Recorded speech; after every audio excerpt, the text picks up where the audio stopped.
प्रभु साहू मुई 2024 मसीहा आमर कांग्रेस विधायक प्रार्थी कामाख्या जिते कांग्रेस कर्मी जनसाधारण समस्ते मर्माहत होती कारण एभलिया योग्य सन्तान भारतवर्ष चलीगले एवं विशिष्ट अर्थनीतिज्ञ समाजसेवी त्यागी कौन से नक भारत पर आज जो माने गरीब लोक थैथान करवा एत प्रकार योजना सब करते सी प्रधानमंत्री थे अर्थमंत्री थिला बेले देश को प्रगति पथ को आगे नहीं एवं देश में बर्तमान समस्ते देखी देश में के अभाव पड़ना आज सहीटा को समस्ते घूरी बाटिक प्रत्येक दल प्रत्येक राजनैतिक व्यक्ति अमर आत्मा माने शांति पाऊ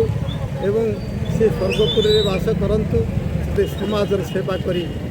आगे चलू एति मोर प्रभु।